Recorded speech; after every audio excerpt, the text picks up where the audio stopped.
자, 제가 어제 영상을 통해서 삼성전자의 주가가 신고가를 돌파를 하는 강한 상승 구간을 만들어낼 수밖에 없다 강조드렸죠. 그랬더니 실질적으로 약 3% 정도의 상승 구간을 만들어냈는데 어제와 똑같은 흐름을 보여주고 있습니다. 지금 보신다라고 하면 보세요. 이 앞 구간에서 양봉 구간을 만들어냈을 때 이 앞 구간에서 모든 물량들을 확보를 하는 강한 상승 구간을 만들어냈죠. 그러면서 동시에 거래량까지도 이전에는 지속적으로 줄어들었는데 거래량이 높아지고 있다는 걸 확인해 볼 수 있고, 오늘을 기준점으로 주가가 단기적인 눌림 구간을 주고 나서 거래량을 동반을 해서 강한 매수세가 실려주면서 양봉 구간을 만들어냈다는 걸 확인해 볼 수 있죠. 그럼 이 말의 의미가 뭐예요? 지금 하방 압력 강력해요, 강력하지 않아요? 하방 압력 강력하지 않다고. 그럼 이 말의 의미가 뭐예요? 돌아오는 월요일에 제가 오늘 영상을 통해서 어떤 흐름을 보여줄지 명명백백히 말씀을 드릴게요. 그렇기 때문에 오늘 영상 끝까지 보시면 여러분도 어떻게 된다? 무조건 수익 극대화될 수밖에 없기 때문에 오늘 영상 끝까지 시청을 해주셔라. 제 영상 처음 보신 분들도 분명히 많으실 거라고 생각을 합니다. 그렇기 때문에 네가 진짜 어제 그런 얘기 한 거 맞아? 라고 의심하시는 분들 분명히 계실 수 있기 때문에 제가 어제 뭐라고 얘기를 했는지 한번 보도록 할게요. 지금 보신다라고 하면 21시간 전에 1700분 이렇게 많은 분들 함께 하셨는데 제가 어제 뭐라고 얘기를 했는지 한번 들어보도록 할게요. 하는 구간에서 사실상 엄청난 상승 구간을 만들어내지 않는다. 엄청난 상승 구간을 만들어낼 수밖에 없는 구간이라고.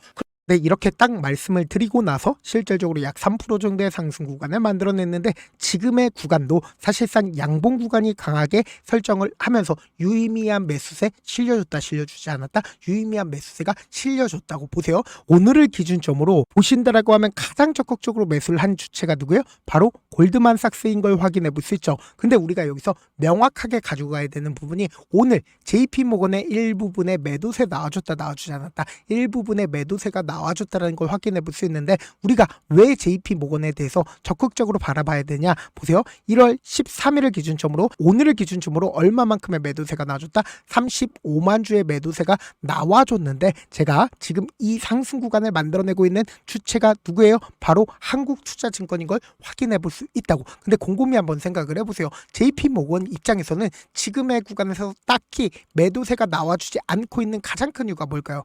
결국은 우리가 JP모건에 대해서 자세히 살펴봐야 되는 가장 큰 이유가 뭐냐? 결국은 이 종목을 핸들링하고 있는 주체들이 누구다? 바로 외국계 창고라고. 보세요. 5월 28일부터 가장 적극적으로 매수를 한 주체들을 한번 살펴본다라고 하면 왜 제가 JP모건이나 골드만삭스, 메릴린치에 대해서 자세히 살펴봐야 된다라고 강조드린 이유가 있습니다. 지금 보세요. 주가 실질적으로 상승 구간을 만들어내고 있는 구간에서 적극적인 매수세가 실려주면서 JP모건과 골드만삭스, 메릴린치 작년부터 어떻게 했다? 적극적으로 매수를 했다라는 걸 확인해 볼 수 있죠. 근데 사실상 지금 얼마만큼 가지고 있어요? 4천만 주 넘는 물량들을 가지고 있다, 가지고 있지 않다? 가지고 있다라는 걸 확인해 볼 수 있죠. 그럼 곰곰이 한번 생각을 해보세요. 결국은 이 주가 상승 구간을 만들어냈었던 주체들 누구다? 결국은 외국계 창고라고. 근데 사실상 개인들의 물량들 거의 대부분 빠져나가지 않았다? 빠져나갔다라는 걸 확인해 볼 수 있는데 지금의 구간에서 사실상 12월 17일 기준점으로 누가 적극적으로 매수를 했는지를 함께 보신다라고 하면 왜 12월 17일이 중요한 구간이냐 보세요. 모든 이평선들을 돌파하는 구간이죠. 그럼 이 구간에서 사실상 외국계 창고에 적극적인 매수세 실려줬죠. 그리고 실질적으로 주가가 상승 구간을 만들어내는 구간, 그러니까 신고가를 돌파를 하는 구간이 12월 22일부터 26일까지 가장 적극적으로 매수를 한 주체가 누구예요? 바로 외국계 창고에 적극적인 매수세가 실려주면서 신고가를 돌파를 하는 흐름들을 보여줬다고. 근데 실질적으로 이 상승 구간을 만들어내고 횡보 구간을 거치고 있는 구간에서 사실상 개인들의 물량들 엄청나게 어떻게 됐다? 붙어줬다라는 걸 확인해 볼 수 있다고. 그럼 우리가 여기서 명확하게 가져갈 수 있는 부분이 제가 분명히 말씀드렸죠. 실적이 발표가 된다라고 하면 단기적인 눌림 구간을 준다 하더라도 큰 폭의 하락 구간을 만들어내지 않는다, 큰 폭의 하락 구간을 만들어내지 않는다라고 가장 강력하게 말씀드렸었던 가장 큰 이유가 뭐예요? 결국은 실적 발표 이후에 주가가 눌림 구간을 줄 수밖에 없다라고 강조드렸는데 보세요. 2.5조, 그러니까 2조 5천억 원을 삼성전자가 매입을 하겠다라고 얘기를 했습니다. 근데 그 가격대가 얼마야? 13만 8천 원인 걸 확인해 볼 수 있죠. 근데 명확하게 위탁 중개업자 누구예요? 삼성증권과 신한투자증권, KB증권인 걸 확인해 볼 수 있죠. 그럼 곰곰이 한번 생각을 해보세요. 지금 이 구간에서 가장 적극적으로 매수를 하고 있는 주체들이 누군지를 확인해 보신다라고 하면 사실상 주가가 왜 상승 구간을 만들어낼 수밖에 없는지를 알 수가 있다 없다 알 수가 있다고. 실질적으로 언제부터 시작을 했어요? 1월 8일부터 매입을 시작을 했죠. 보세요. 주가가 신고가를 돌파를 하기 이전에 가장 적극적으로 매수를 한 주체들이 누구예요? 신한투자증권, 삼성창고인 걸 확인해 볼 수 있죠. 그럼 곰곰이 한번 생각을 해보세요. 지금 신고가를 돌파를 하기 이전에 이 구간에서 가장 적극적으로 매수를 하고 있는 주체들 누구다? 신한창고와 그리고 삼성창고. 그러니까 2.5조를 매입을 하겠다라고 이야기를 한 구간에서 가장 적극적으로 매수를 한 주체가 누구다? 위탁 중개업자들이라고. 그럼 곰곰이 한번 생각해 본다라고 하면 사실상 주가가 큰 폭의 하락 구간을 만들어낼 수가 없겠죠. 그리고 주가가 재차 상승 구간을 만들어내고 있는 구간에서 외국인들이 매수세가 실려주기 시작을 했다, 실려주지 않고 있다, 실려주기 시작을 했다고. 그럼 이 말의 의미가 뭐예요? 결국은 이 종목을 가지고 있는 사람들 다 어떻게 된다? 지금 수익권이라고. 수익권이기 때문에 누구도 매도를 하지 않고 있기 때문에 매수세만 실려주게 된다라고 하면 어떻게 된다? 큰 폭의 상승 구간을 만들어낼 수밖에 없다라는 거예요. 근데 제가 분명히 말씀드릴게요. 지금 양봉 구간이 만들어졌죠. 근데 당장 돌아오는 월요일날 윗꼬리 양봉 구간이 만들어지거나 혹은 도지 캔들이 나와주게 된다라고 하면 어떻게 된다? 하방 압력이 강력할 수밖에 없단 말이에요. 그럼 단기적으로 주가가 어떻게 된다? 눌린 구간을 줄 수밖에 없다고. 근데 사실상 오늘을 기준점으로 양봉 구간이 만들어졌다는 건 당장 월요일에도 어떻게 된다? 재차 상승 구간이 만들어진다, 만들어지지 않는다, 만들어질 수밖에 없다고. 근데 제가 명확하게 말씀드릴게요. 이전에도 똑같은 흐름을 보여줬었던 구간이 분명히 존재를 한다고. 보세요. 삼성전자 같은 경우에 이전에 항상 박스권을 유지를 하고 있었던 걸 확인해 볼 수 있다고. 우리가 차트를 조금만 길게 한번 보신다라고 하면 항상 이 구간만 맞고 나면 주가 어떻게 된다? 하락 구간을 만들어냈다고. 근데 신고가를 돌파를 하는 구간에서 어떤 흐름을 보여줬어요? 보세요. 이 앞 구간에서 주가가 미친 듯이 상승 구간을 만들어냈죠. 그러다가 단기적인 조정 구간이 나와준다, 나와주지 않는다, 나와줄 수밖에 없다고. 그래서 명확하게 말씀드릴게요. 우리가 주가가 상승하고 있는 구간에서는 어떻게 해야 된다? 단기적인 고점 부분에서 전부 다 매도하면 돼요? 안 돼요? 안 된다고. 딱 30%만 매도하고 주가가 단기적으로 하락 구간을 만들어내는 구간에서 이때 매도한 거 어떻게 해야 돼요? 재차 매수해야 된다. 그래서 당장 월요일날도 변동성 심할까요? 심하지 않을까요?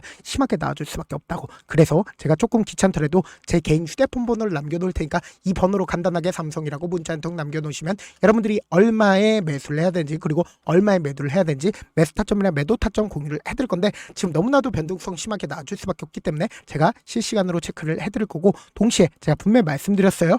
전부 다 매도하면 돼요? 안 돼요? 안 된다고. 앞으로 더 큰 상승 구간 나올 수밖에 없는데 우리가 명확하게 30%씩 매도하고 매수 반복하게 된다라고 하면 더욱더 수익이 극대화된다, 수익이 극대화되지 않는다, 수익이 극대화될 수밖에 없다고. 그렇기 때문에 제가 말씀드린 타점 확인하고 어떻게 하자? 안정적으로 대응하시자. 그리고 우리가 명확하게 변수를 대응한다라고 하면 어떻게 된다? 수익이 더욱더 극대화될 수밖에 없다고. 그렇기 때문에 지금 신고가를 돌파를 하는 구간에서 급락 구간이 크게 나올까요? 절대로 급락 구간 크게 나올 수가 없다고. 왜 그래요? 결국은 이 종목을 핸들링하고 있는 주체들이 지속적으로 돈을 쓰면서 주가의 상승 구간을 만들어냈기 때문에 단기적인 조정 구간을 만들어낸다 하더라도 큰 폭의 하락 구간 나온다? 절대로 큰 폭의 하락 구간 나오지 않기 때문에 제가 말씀드린 타점 확인하고 어떻게 하자? 안정적으로 대응하시자. 다시 한번 강조드려보도록 할게요. 사실 많은 분들께서 주식을 어렵게 생각하는데 어렵게 생각할 필요가 없거든요. 결국 뭐예요? 싸게 매수해서 비싸게 매도하면 돼요.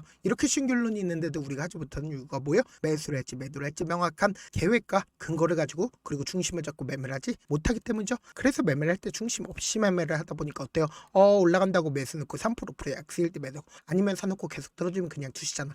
그리고는 주변에다가 나는 장기 투자자야 라고 얘기하시잖아. 그래서 이렇게 기준을 잡고 매매를 하지 못하시는 분들 너무나도 많아서 제가 우리 구독자분들이라도 중심을 잡고 매매를 할 수 있게끔 도움을 드리고 있죠. 사실 여러분들이 방송 보면서 혼자서 타점 따라하는 거랑 제가 실시간으로 공유해드린 타점이랑 같아요, 달라요? 다르잖아. 제가 방송에서 말씀드린 타점도 그냥 드리는 게 아니라 4시간이고 5시간이고 분석을 한 다음에 또 영상을 만드는데 몇 시간 걸려서 어렵게 공유해드리고 있는데 문자로 실시간 대응 받으면 직접 눈으로 하나하나 체크가 가능하니까 빠르게 대응이 가능하죠. 그래서 제가 공유해드린 타점 보지 않고 혼자 들어가면 메이저 수급들은 개인들의 심리를 너무나도 잘 파악하고 있기 때문에 지금처럼 주가가 상승 구간이 만들어지는 구간에서 매수를 너무나도 잘했어요. 고점 부분에서 매도하지 못한다라고 하면 어떻게 돼요? 큰 폭의 하락 구간에서 매수해야 될지 손절해야 될지 고민하신다고. 그렇기 때문에 제가 말씀드린 타점 확인하고 어떻게 하자? 안정적으로 대응하시자 말씀드렸습니다. 지금 양봉 구간이 강하게 나와줬기 때문에 월요일에도 강력한 상승 구간 만들어냈는데 어떤 봉이 떠주는지 명확하게 확인해 본다라고 하면 여러분들 어떻게 된다?